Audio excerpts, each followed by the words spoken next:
Assalamualaikum warahmatullahi wabarakatuh. Waalaikumsalam warahmatullahi wabarakatuh. Alhamdulillahirabbil alamin wassalatu wassalamu ala asyrofil anbiya'i wal mursalin wa ala alihi wa sahbihi wasallam. Puja puji syukur marilah sama-sama kita panjatkan kepada Allah Subhanahu wa taala yang mana oleh Allah telah memberikan kepada kita kesehatan, kesempatan sehingga kita dapat hadir di lapangan Merdeka Kota Langsa. Kemudian salawat dan salam selalu tercurah kepada baginda Nabi besar Muhammad sallallahu alaihi wasallam. Allahumma shalli alaihi. Untuk itu yang kami hormati Bapak Adi Hartono yang merupakan pada sore hari ini selaku pemateri tentang bincang-bincang literasi. Kemudian yang kami hormati Bapak Rahman yang juga sebagai ketua penggerak Bintang Sekorom. Kemudian yang kami hormati Pak Helmi. Kemudian yang kami hormati Pak Helmi juga merupakan salah seorang dosen dari Fakultas Universitas Sumatera Utara, Unsam khususnya Samudra. Universitas Samudra. Maaf. Oke, kita santai aja nih ya. Di sini sebelumnya perkenalkan juga nama saya Sukma Irawan yang juga merupakan alumni dari Yayan Langsa. Untuk itu juga yang kami hormati juga seluruh para ibu-ibu yang juga membawa anak-anaknya untuk pada sore hari ini untuk bagaimana kecintaannya terhadap buku, untuk juga kecintaan bagaimana mereka selalu berliterasi atau membaca. Untuk itu tidak berpanjang lagi kata-kata, langsung saja kami beri penghormatan kepada Bapak Adi Hartono yang pada sore hari ini sebagai pemateri, yaitu dengan tema sangat menarik ini, literasi di era global. Untuk itu kepada Bapak Adi Hartono, waktu dan tempat kami persilahkan.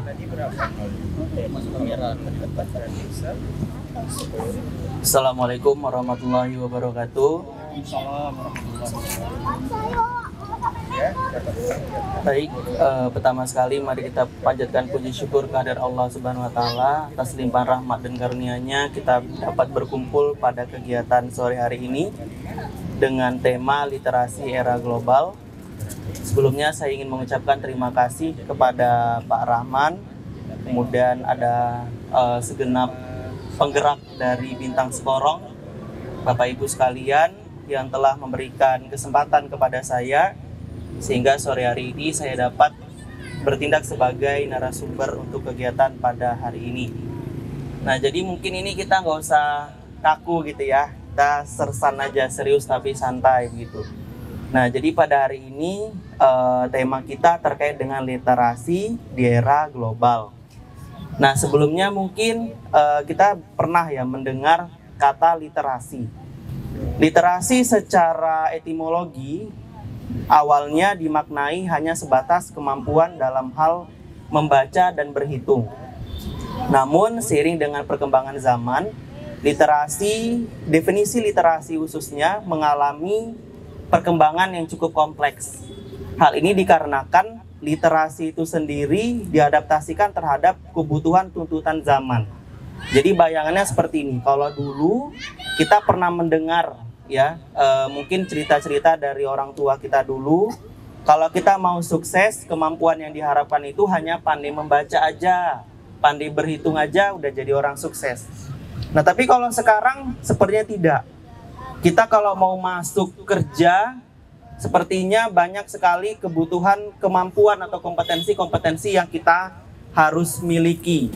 Seperti itu ya. Misalnya bagaimana? Misalnya kalau kita di interview kerja gitu ya, kita ditanya, apa skill yang dimiliki? Berapa bahasa yang bisa dimiliki? Atau mungkin kalau dia mau melamar pada bidang spesifik tertentu, ditanyakan terkait dengan skill akademik yang dibutuhkan untuk penempatan posisi tersebut. Misalnya kalau dosen pengalaman tridharmanya seperti apa, penelitian, pengabdian, pendidikan, pengajaran, kegiatan penunjang seperti apa. Nah, jadi seiring dengan perkembangan zaman, maka konteks literasi mengalami perubahan juga.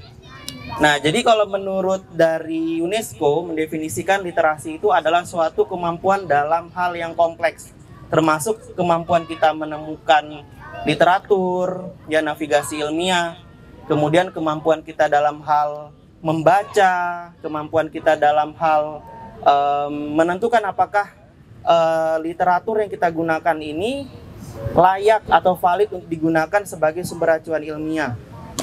Nah, kemudian apalagi kemampuan dalam hal kita itu bisa menggunakan literatur yang kita gunakan sehingga menjadi wujud kompleks yang bisa kita manfaatkan dalam kehidupan. Nah, jadi artinya memang ini semakin hari semakin mengalami perkembangan. Nah, kalau kita kembali kepada tema awal, literasi di era global. Apa sebenarnya urgensi literasi sehingga diperlukan pada tantangan global? Oke, sekarang kita lihat. Zaman sekarang ini, kita tidak bisa pungkiri bahwasanya ini kemajuan AI. Ya, setuju Bapak Ibu sekalian ya. Apapun bisa kita kerjakan dengan bantuan AI. Nah, terkadang bantuan-bantuan AI itu tidak sepenuhnya valid.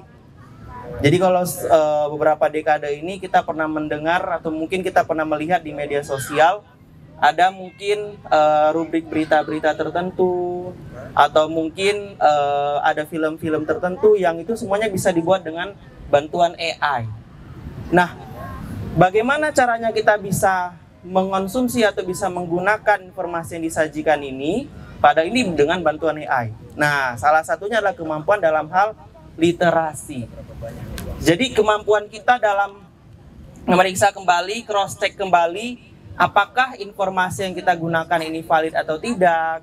Kemudian apakah literatur atau informasi yang kita gunakan ini layak dikonsumsi atau tidak. Sehingga nanti akan menjadi suatu wujud opini publik.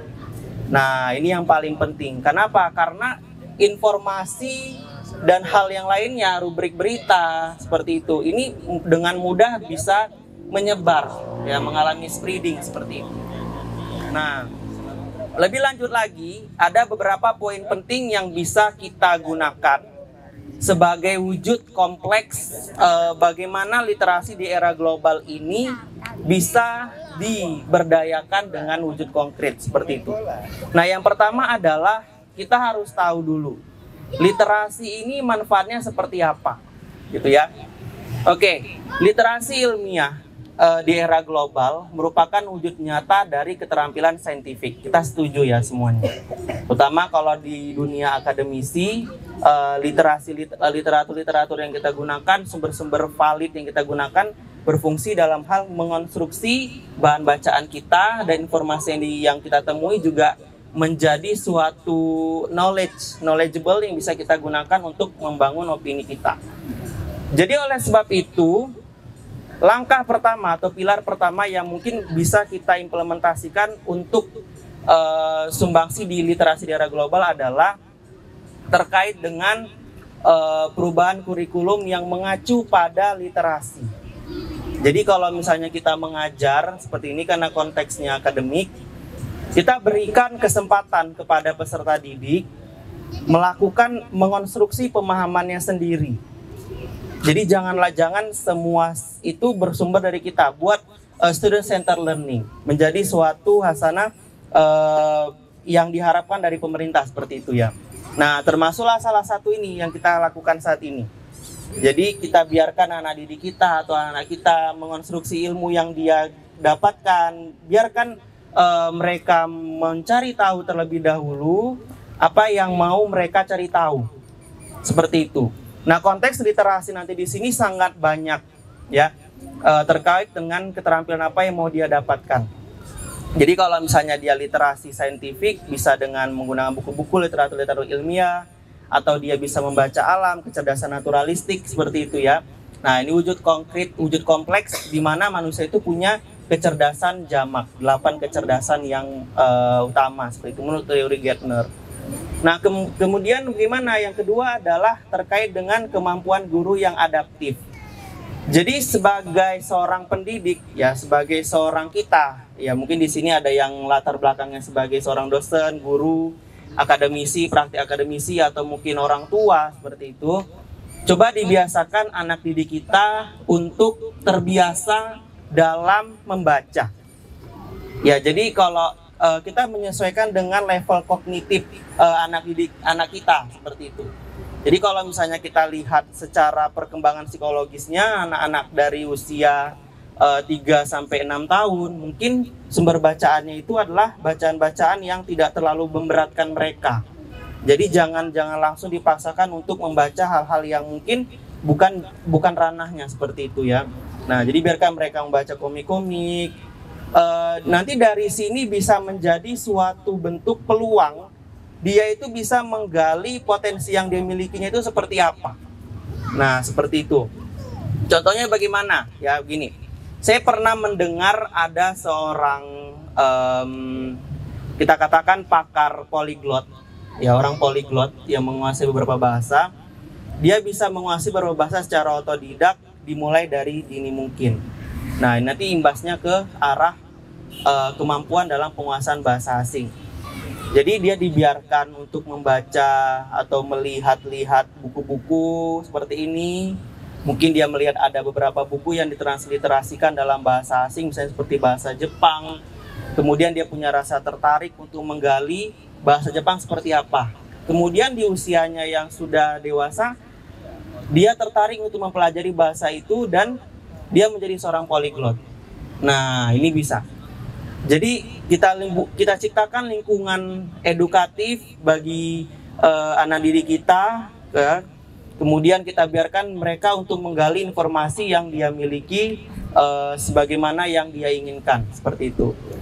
Yang berikutnya adalah terkait dengan membangun ekosistem kolaboratif. Ya, jadi ekosistem kolaboratif itu seperti apa? Ya, ini mungkin praktisi ya.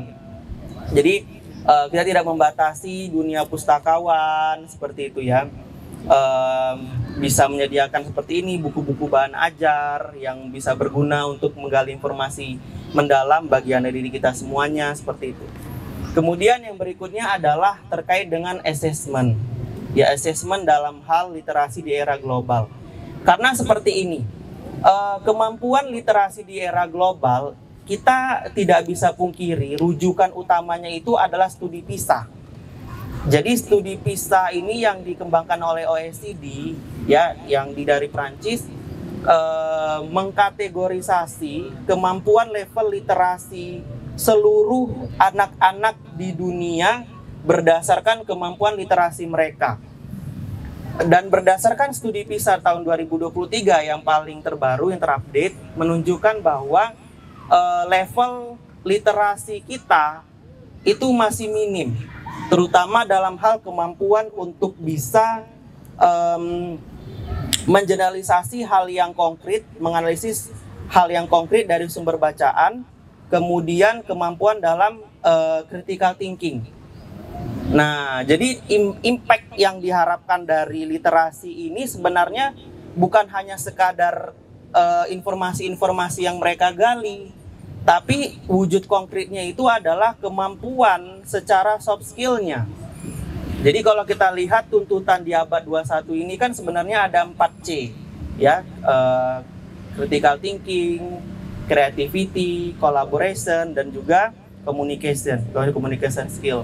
Nah, sekarang sudah ditambah lagi dengan analytical thinking. Nah, ini merupakan wujud nyata dengan cara kita bagaimana melatih kepada anak didik, kepada anak-anak kita, ya dengan membiasakan mereka melakukan literasi seperti itu. Dan memang berdasarkan studi PISA, kemampuan anak-anak di Indonesia ini masih minim, terutama dalam hal dia menganalisis bahan bacaan yang kompleks dan analytical thinking ini masih rendah. Nah, jadi ya caranya bagaimana? Kita biasakan anak didik kita untuk bisa menggali kemampuan yang mereka miliki. Jadi perlu assessment mendasar. Nah, assessment ini seperti apa yang bisa kita telusuri? Jadi seperti ini. apa yang kita pelajari, apa yang menjadi wujud kita besok itu apa yang kita pelajari sekarang, gitu ya. Jadi kalau misalnya kita dilatih sebagai seorang guru, bisa jadi mungkin kemudian hari kita menjadi seorang guru. Nah, jadi kalau misalnya kita mau menjadi seorang ilmuwan, dari sekarang kita harus dibiasakan untuk terpapar informasi-informasi atau hal-hal yang bermanfaat. Dia membangun skill. Nah, jadi assessment yang bisa kita lakukan itu adalah dari anak didik kita biasakan untuk membaca buku, hal-hal yang bermanfaat, seperti itu. Dan ini menjadi suatu kebiasaan mereka, keajegan bagi mereka untuk bisa melakukan eksplorasi terkait dengan bahan bacaannya. Dan inilah yang bermanfaat untuk mereka di kemudian hari. Seperti itu. Saya rasa itu dari saya, karena memang literasi di era global ini lebih ke arah praktik. Jadi semua elemen-elemen dari keluarga, lingkungan akademisi, semua turut berkontribusi agar anak didik kita bisa menjadi seorang yang mumpuni seperti itu dalam mengelola informasi. Kenapa? Karena sekali lagi berita-berita informasi yang kita dapatkan itu mudah terpapar oleh kita. Kalau kita tidak bisa memvalidasi informasi-informasi yang kita dapatkan, mungkin kita akan menerima informasi yang salah. Seperti itu. Makanya perlulah literasi secara komprehensif, terutama di era global. Saya rasa itu saja dari saya. Terima kasih atas perhatian Bapak Ibu sekalian. Assalamualaikum warahmatullahi wabarakatuh. Mungkin bisa lanjutkan ke sesi tanya jawab. Terima kasih. Iya, terima kasih kami ucapkan kepada Bapak Adi Hartono yang telah menyampaikan bagaimana literasi di era global, kemudian menurut para ahli tentu sudah banyak kita dengar. Untuk itu mungkin kita membuka sesi diskusi ya, daripada Ibu atau Bapak yang ingin bertanya, dipersilakan ya. Sebutkan nama. Baik, Assalamualaikum warahmatullahi wabarakatuh. Waalaikumsalam warahmatullahi wabarakatuh. Saya Arifah, saya ingin bertanya kepada Bapak Adi Hartono. Ini boleh nggak Pak? Saya pernah dengar Bapak ini bisa beberapa bahasa, kayak polyglot ya. Coba ceritakan dong Pak, kisah inspiratifnya bagaimana bisa berbahasa Rusia, berbahasa Itali, berbahasa Spanyol dan lain sebagainya. Dan bagaimana kiat-kiat mempelajari hal tersebut secara otodidak. Terima kasih Pak. Ya, terima kasih kami ucapkan kepada penanya. Untuk itu kepada Pak Adi untuk menjawab. Ya, terima kasih untuk pertanyaannya. Terkait dengan kemampuan bahasa asing sendiri, ini sekedar sharing lah ya, pengalaman ya. Jadi kalau saya itu memang terkait dengan orang yang memang suka berbicara. Jadi bisa dibilang pivot gitu orangnya ya. Jadi kalau misalnya saya membaca hal-hal yang baru seperti itu, saya mau mencari tahu. Nah, terkait dengan kemampuan berbahasa, mungkin level yang paling dimana saya mempelajari bahasa itu adalah di saat saya SMA. Itu yang paling saya mendalami. Memang sekarang sudah agak berkurang begitu ya. Mungkin hanya beberapa bahasa saja yang saya pelajari sekarang. Terkait dengan tekniknya, saya sebenarnya terinspirasi dengan sosok motivator yang luar biasa. Saya boleh menceritakan sedikit kisahnya ya. Jadi beliau itu bernama almarhumah Gayatri Wailisa. Kenapa dibilang almarhumah ya? Karena sudah tiada. Beliau, mungkin nanti boleh di-searching ya, di-search. Beliau sudah tiada di usianya yang sangat muda, sangat belia. Beliau saya kenal sewaktu saya SD kelas 6. Jadi Gayatri Wailisa itu menceritakan sosoknya di saat ketika orang tuanya mengajak dia misalnya beli buku komik-komik Doraemon yang berbahasa Jepang. Dia tertarik dengan aksara kanji itu. Jadi dia telusuri, ini bagaimana cara membacanya. Kemudian pada saat ada liga-liga bola dunia, itu kan yang membawakan pertama kan Spanyol. Dia tidak sengaja terpapar oleh bahasa-bahasa Spanyol, sehingga dia tertarik dan menelusurinya. Jadi saya berpikir betul juga ya, ternyata kemampuan berbahasa asing itu tidak mahal, hanya butuh kemauan saja seperti itu. Jadi pertama kali saya melihat bahasa asing pertama sekali saya pelajari itu bahasa Belanda. Ternyata bahasa Belanda itu punya kemiripan hampir 75% dengan bahasa Indonesia. Contohnya itu bagaimana? Kulkas. Kulkas itu bahasa Belanda, diadopsi dari bahasa Belanda, diserap, maksud serap dari bahasa Belanda. Kulkas, kantor, kemudian apalagi? Mungkin banyak ya. Selop, sandal, itu dari bahasa Belanda. Kemudian apalagi saya tertarik dengan belajar bahasa-bahasa seperti setelah belajar bahasa Belanda, saya belajar bahasa Inggris. Dari Inggris saya belajar bahasa Mandarin, Jepang seperti itu. Dan itu tekniknya yang dipelajari itu saya mengikuti dengan kiat-kiat dari si Gayatri Wailisa tadi. Jadi setiap hari itu dia menghafal satu bahasa itu minimal 5-10 kosakata. Kemudian supaya mudah untuk dihafal, dia menuliskannya di tembok-tembok. Jadi misalnya gini, kalau ini apa namanya ini? Buku. Buku kalau boleh kita transliterasikan ke dalam bahasa Inggris ini book. Bahasa Arab kitab, gitu ya. Kalau bahasa Jermannya apa? Das Buch misalnya. Das Buch. Kemudian kalau bahasa Prancis buku apa? Un livre. Nah, jadi dia menuliskannya. Sehingga ketika dia kembali lagi kepada benda itu, konteks bahasa itu dia hafal.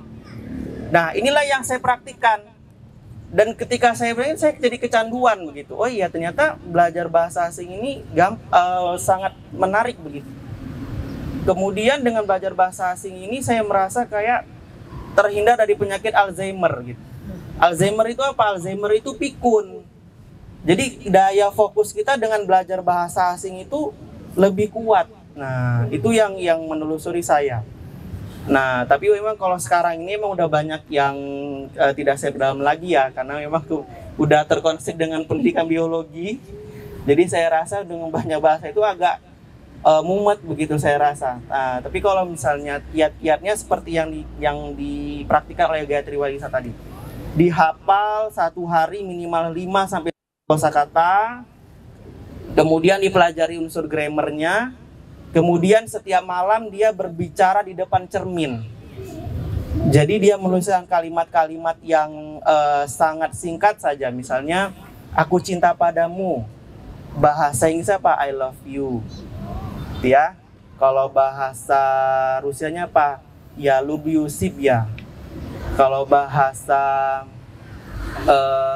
Belandanya Pak Ik hou van jou misalnya. Ik hou van jou, houden itu mencintai. Ik hou van jou, aku cinta padamu. Saya seperti itu. Kalau bahasa Jerman apa? Ich liebe dich. Misalnya kayak gitu. Jadi hal yang sederhana seperti itu. Nah, kemudian dia melatih untuk hal-hal yang kalimat-kalimat yang lebih panjang. Nah, itu hal yang gitu sangat menarik. Jadi itu kalau bisa saya berbagi pengalaman. Terima kasih. Wah, luar biasa rupanya Pak Adi Hartono menguasai beberapa bahasa ya, luar biasa. Baik, untuk itu mungkin ada yang ingin berdiskusi lagi, yang ingin menanyakan bagaimana berliterasi itu agar menjadi keseharian rutin bagi kita. Pada ibu-ibu ada yang ingin bertanya, kakak, mungkin daripada ketua Bintang Sekolah ada diskusi atau masukan? Ya, boleh. Ya. Assalamualaikum warahmatullahi wabarakatuh. Waalaikumsalam. Terhormat Bapak Adi Hartono yang telah berkenan ya berbagi pengalaman dan pengetahuan yang sangat berharga, dan yang saya hormati teman-teman semua, Bapak Ibu dan adik-adik yang saya cintai. Ini program kita setiap hari Minggu, adik-adik. Jadi nanti silahkan hadir ke Lapangan Merdeka setiap hari Minggu pukul 16 WIB. Nah, berkaitan dengan materi yang disampaikan Pak Adi Hartono tadi sangat menarik ya. Jadi literasi itu sebagai upaya kita untuk memecahkan masalah. Namun Pak, faktanya hal-hal sederhana kita tidak bisa kita pecahkan Pak. Masalah sampah plastik.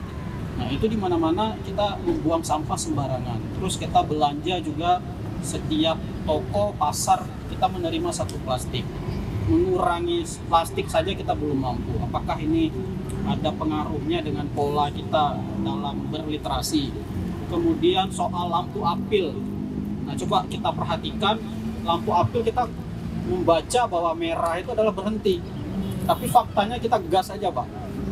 Nah ini bagaimana, kenapa hal sederhana itu tidak bisa kita tuntaskan? Dan kemudian penggunaan helm. Nah kita penggunaan helm itu bukan karena keselamatan, karena Pak Polisi gitu. Nah jadi kalau razia itu broadcastnya kemana-mana biar selamat dari razia. Padahal kita berkendaraan itu kan supaya kepala kita selamat. Apakah memang salah cara kita berliterasi selama ini atau seperti apa Pak? Terima kasih. Siap, ya.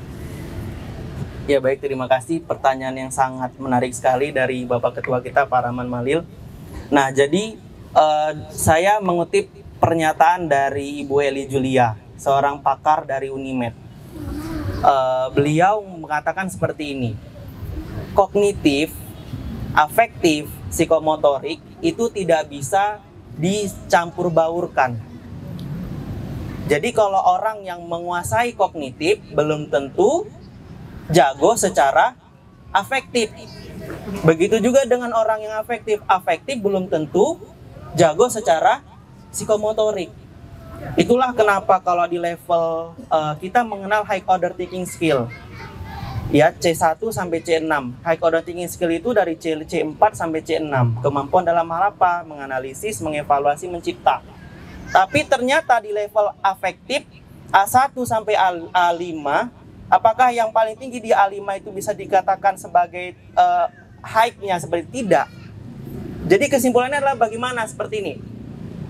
Kita dipaparkan, contohnya begini. Kita jujur saja, kita sudah berapa tahun belajar bahasa Inggris? Mungkin dari SD.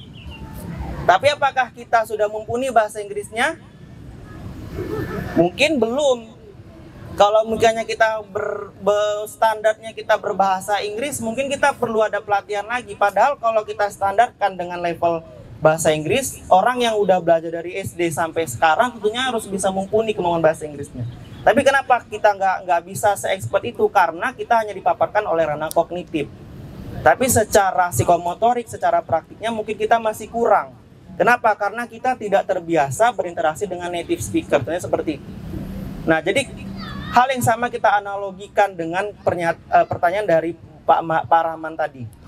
Kenapa orang dibiasakan, kenapa masih banyak orang yang kurang peduli terhadap misalnya kebersihan lingkungan? Alasannya adalah yang pertama, literasi terhadap lingkungannya masih kurang. Ini bisa kita klaim karena berdasarkan penelitian juga seperti itu. Literasi lingkungannya kurang. Kenapa dikatakan literasi lingkungannya kurang? Karena kepeduliannya juga masih kurang. Jadi kita terkadang begini, kita sering dipaparkan gini, buanglah sampah pada tempatnya. Memangnya kenapa? Kita kan nggak berpikir sampai sana kan? Kenapa harus membuang sampah pada tempatnya? Kalau kita membuang sampah sembarangan, kan pada tempatnya juga seperti itu kan? Emangnya apa dampak yang kita pikirkan kalau misalnya kita membuang sampah sembarangan seperti itu? Sama seperti tadi, kalau kita sudah hari Idul Fitri, pasti kita senang. Kenapa? Karena setiap kali kita mau pergi, polisi nggak ada, jadi bebas, kita nggak usah pakai helm.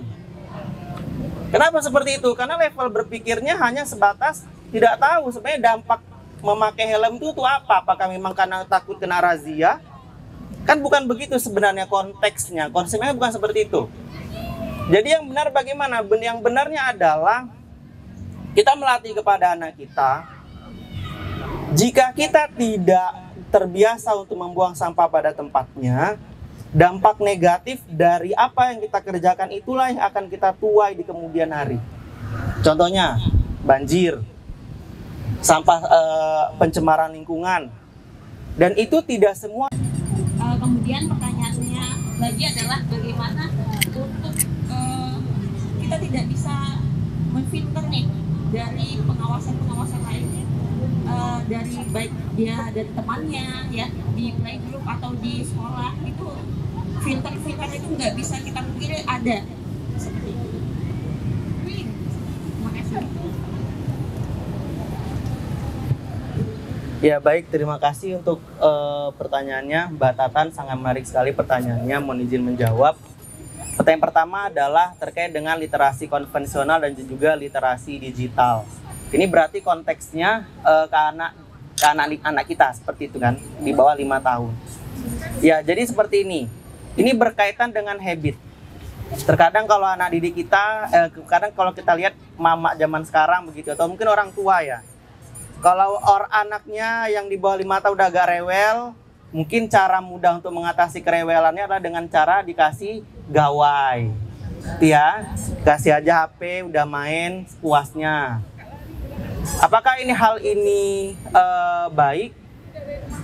Pertanyaan ini mungkin mengacu pada apa yang dia kerjakan dengan gawai itu. Kenapa? Karena dia tidak juga mengatakan gawai itu sepenuhnya tidak baik, juga tidak. Kenapa? Karena sekarang sudah banyak riset-riset atau studi-studi, terutama dalam hal pengembangan game edukatif yang disesuaikan dengan level berpikir umur anak-anak di bawah 5 tahun. Nah, itu juga bisa diaplikasikan kepada mereka. Nah, itu juga harus kita apresiasi seperti itu ya. Tapi dengan pola yang terus-menerus, apakah baik? Secara biologi mungkin tidak baik. Kenapa? Karena ada paparan sinar biru dari gawai itu yang bisa merusak kesehatan, terutama kesehatan mata dan kesehatan jantung, psikis, dan otot mereka. Jadi bayangkan ya, kalau saya pernah lihat ada teman saya memberikan anaknya gawai, anaknya anteng gitu bahasanya ya, anteng.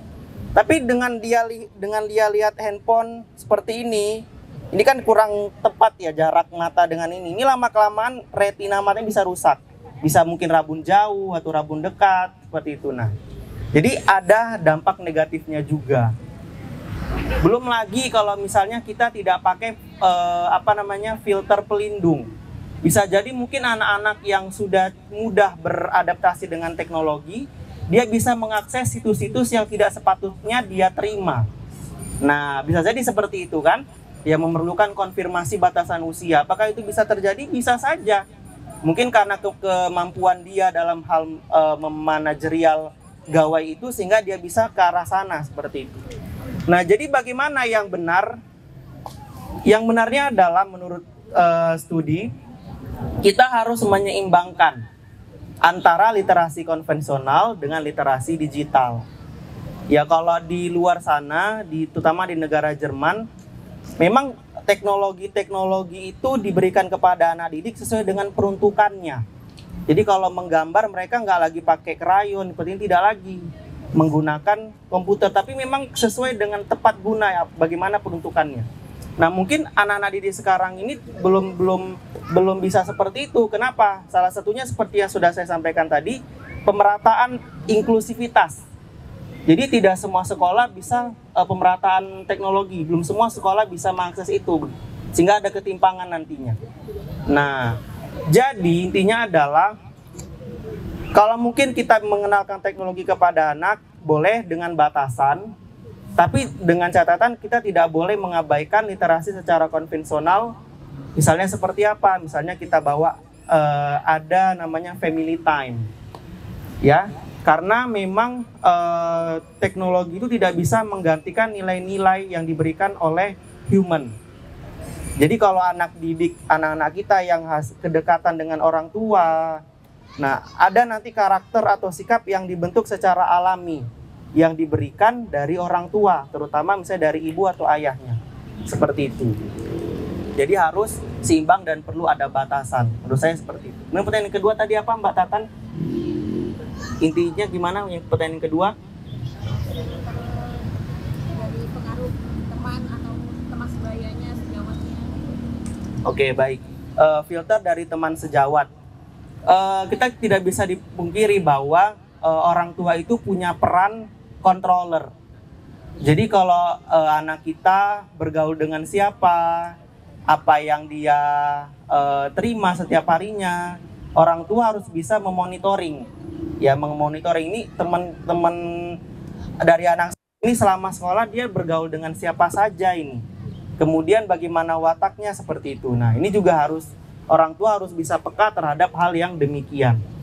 Kenapa? Karena bisa saja mungkin dari lingkungan keluarga kita sudah melakukan yang baik, tapi karena pengaruh lingkungan, anak-anak kita bisa terkontaminasi seperti itu.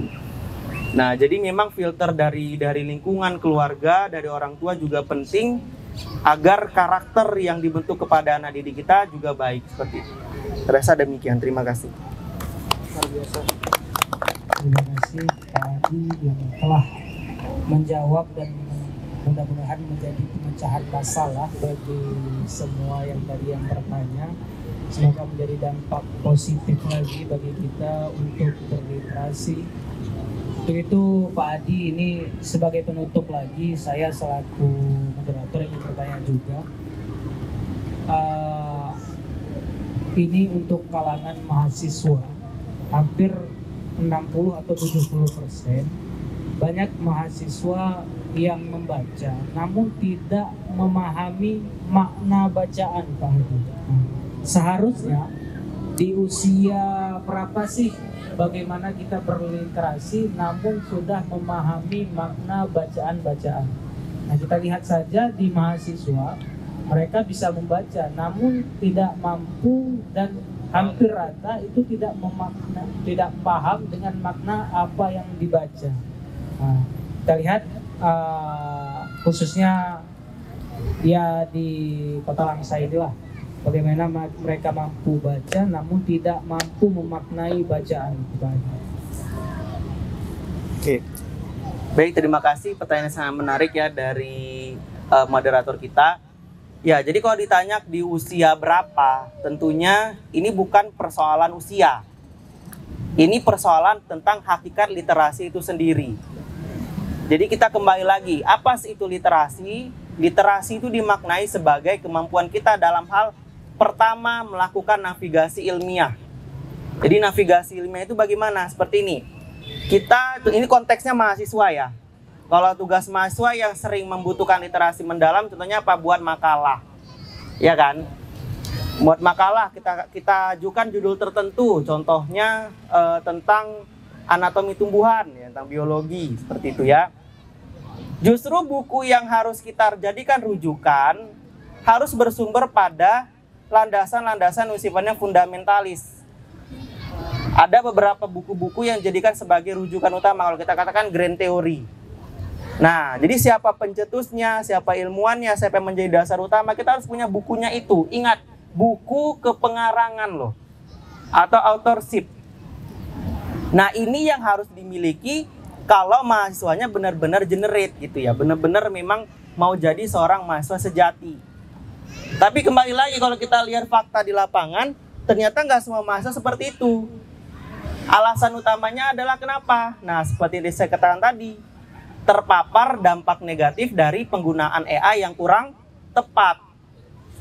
Contoh itu bagaimana? Kita kenal misalnya ChatGPT. Kan gampang aja ya, tolong buatkan makalah tentang anatomi tumbuhan sebanyak 300 halaman, kemudian di print dan dikumpulkan ke dosen lantai 2 kan ya. Langsung ChatGPT-nya bingung langsung. Pening langsung. Iya kan?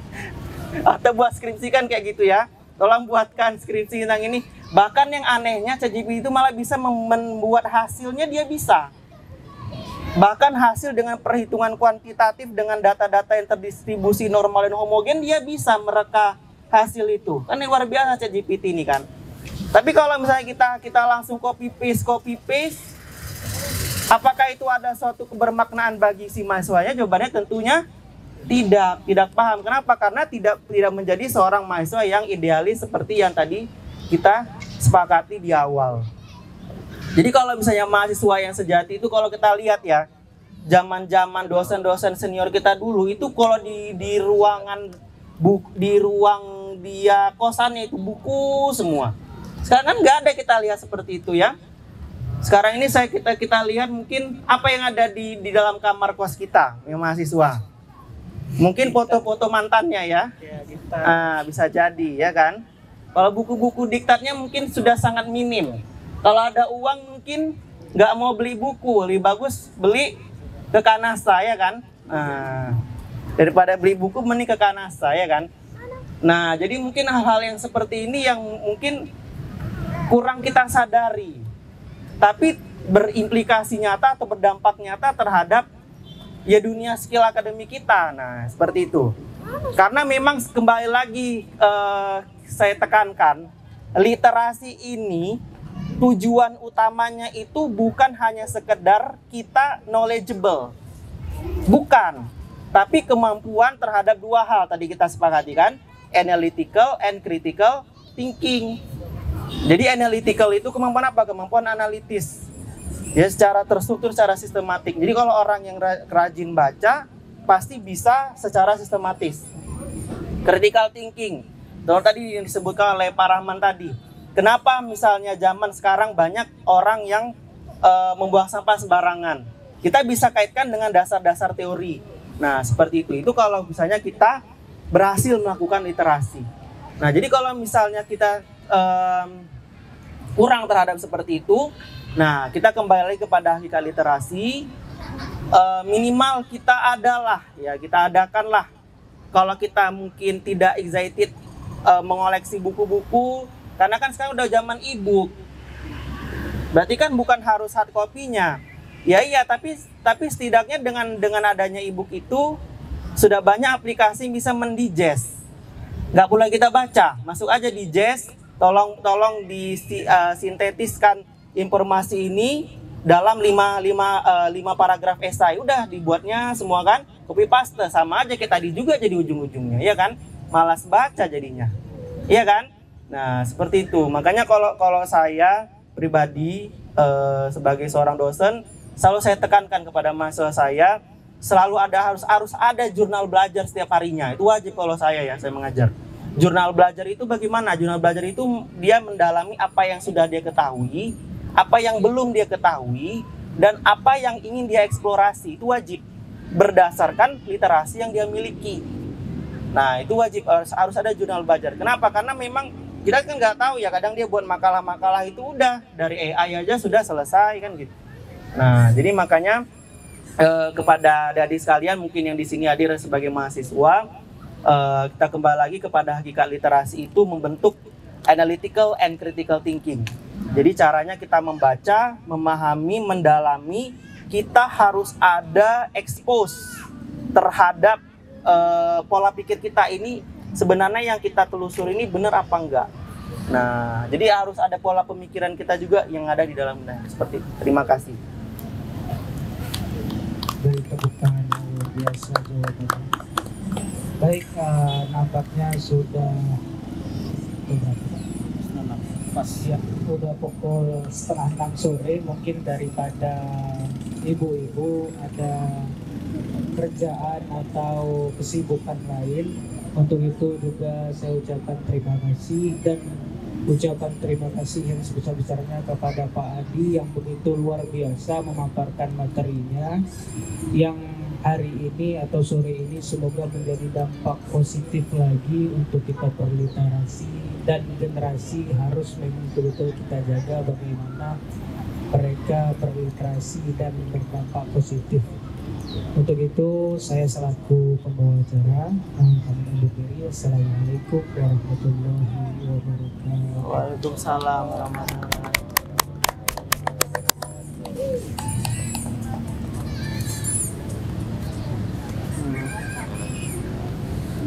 Banyak Pak. Iya Pak. Minggu depan siapa kira-kira bisa Pak? Bang Helmi. Pak Helmi bisa.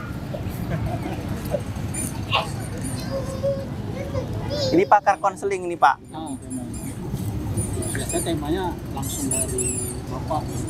Betul. Terkait apa yang mau disampaikan. Poster gitu. Biasa dibicarakan kan ada di sosial media yang ada. Sebenarnya di beberapa konteks kan cenderung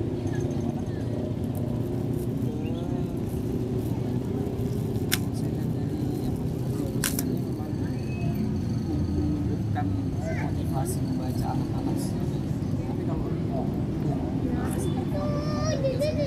kita bebas saja Pak, tapi masih dalam ranah pendidikan dan kebudayaan. Berapa sampai tadi? Jam 4. Coba pakai Sholat situ di mana? sholat asar ke Poska. Jadi sholat sana langsung mari ya, takut telat tadi. Nongkrong di sana waktu itu nih. Enggak nongkrong, cuma numpang sholat doang. Awalnya dia mau sholat di Darul Falah kan, cuman kok dari Darul Falah kemana jalan lagi capek Adi. Itu aja sholat. Berarti ini jam berapa mulainya, Cak? 4:30 lewat lah. Dari berapa menit? Sebelah rektorat itu Pak. Dari 15 menit. Oh berarti ngumpulnya di sana Mas? Di sana kan? Berarti nggak ke PGSD ini ya? Kami yang dititipkan, setahu saya kan dititipkan PGSD.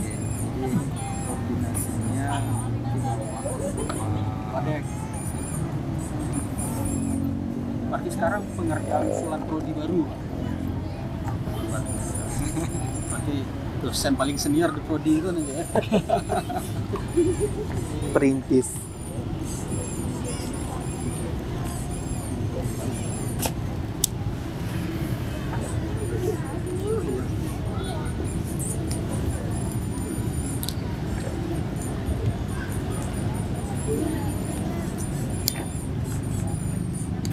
Kita pelatihan buat konten video juga pernah Pak. Siapa bisa itu? Konten Ada teman kita sebelumnya sering jadi pembawa acara prodi apa ya Pak? TP dia TP. Teknik pendidikan ada juga mau prodi baru ya? Prodi baru tapi karena sama statusnya sama DK moratorium ini mereka dialihkan ke PTI Pendidikan Teknologi Informasi. Jadi ke sana juga kan. Jadi mereka nanti yang akan mengajarkan ada mata kuliah baru nih inovasi digital sama pendidikan psikologi pendidikan dan konseling. Kalau psikologi pendidikan dan konseling kami yang tangani, kalau inovasi digital mereka yang. Nah, jadi kami sementara yang bisa dibuka inklusi, nanti mau buka khusus kan. Jadi nanti setelah prodinya berdiri mungkin kami yang dari BK, yang dari KAUM, pindah ambis ke tingkat khusus. PGSD ada juga mata kuliah inklusi Pak. Sempat ngirim ya. Kirim apa? Soal sampai di Selasa. Kirim apa? Ngirim itu. Bahan itu ya. Ya, di atas. Bapak. Itu yang Pengmas itu pun juga belum ada kabar dari editornya kan? Sini coba. Hah? Belum ada. Belum lah. Kan belum ada di grup. Tentang bullying kayaknya juga terlalu sering. Bisa di up aja lagi. Bisa di up lagi. Ya. Jarang Pak. Bicara bahkan kalau kita bilang tidak ada mustahil Pak. Itu memang jarang Pak. Kalau kita lihatlah di UNSAM ya Pak. Teman-teman mahasiswa kita kan memang ada duduk meningkat, diskusi, bahas mereka selesai juga. Begitu ya. Ya, jadi kalaupun nggak pulang sehingga keluar rumah. Jadi ruang kecil diskusi seperti itu tidak ada. Mungkin 1-2 ada Pak. Jadi sangat minim.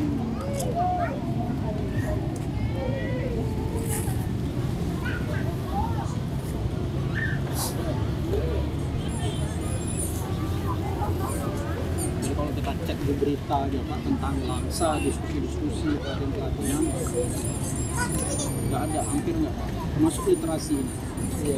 Jadi mereka merayakan literasi itu hanya sebatas lomba, evenan Pak. Jadi tidak rutin, tidak lanjutan. Sebatas seremoni. Nah, saya tadi kalau mau berbicara misalnya mau bicara tentang bullying, bicara tentang inklusi, harusnya dipelajari dulu. Bukan pasar dulu, langsung kan atau kondisi langsung gimana hidupnya kan. Ada Pak kejadian, termasuk SD ada SD kejadian kucing yang kencing di atas meja, itu gurunya marah. Terus terakhir kan staf SMA di sini yang menampar siswa SMA. Berarti masih ada di Langsa ini masih kuat. Kan masih dibutuhkan itu Pak. Kan jarang dilakukan penyusunan rencana seminar-seminar terkait dengan pencegahan gitu. Karena memang Langsa perguruan tinggi baru, beda sama Jogja, beda sama Bandung.